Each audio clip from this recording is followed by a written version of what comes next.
వ్యవసాయ చట్టాలకు వ్యతిరేకంగా రైతులు తలపెట్టిన బంద్కు మద్దతు పెరుగుతోంది. బంద్పై ఏపీ ప్రభుత్వం కూడా కీలక ప్రకటన చేసింది. ఇప్పటికే తెలంగాణ ప్రభుత్వం రైతుల బంద్కు సంపూర్ణ మద్దతు తెలిపింది.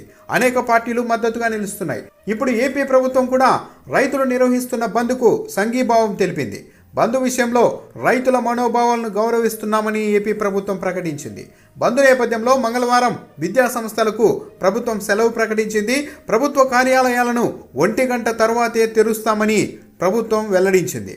మధ్యాహ్నం 1 గంట వరకు బస్సులు నడపవద్దని ఆర్టీసీకి ప్రభుత్వం ఆదేశించింది.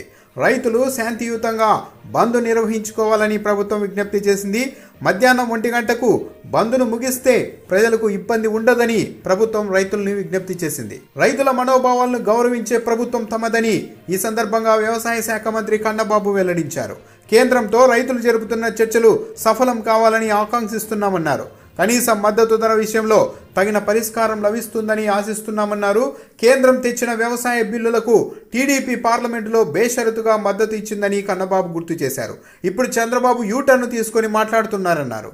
కనీస మద్దతు ధరకు పూర్తి భరోసా ఇస్తామని కేంద్ర ప్రభుత్వం హామీ ఇచ్చిన మేరకే వైసీపీ ఈ బిల్లులకు మద్దతు తెలిపిందన్నారు కన్నబాబు.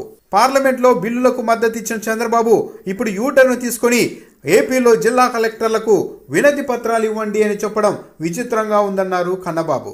వ్యవసాయ బిల్లులకు జిల్లా కలెక్టర్లకు ఏం సంబంధమని ప్రశ్నించారు. చంద్రబాబుకు నిజాయితీ ఉంటే వ్యవసాయ బిల్లులకు వ్యతిరేకంగా ఇప్పటికైనా నరేంద్ర మోడీకి లేఖ రాయాలని కన్నబాబు సవాల్ చేశారు. రైతులు బాగుంటేనే రాష్ట్రం దేశం బాగుంటుందని నమ్మే పార్టీ తమ వైఎస్ఆర్ కాంగ్రెస్ పార్టీ అని మంత్రి కన్నబాబు చెప్పారు.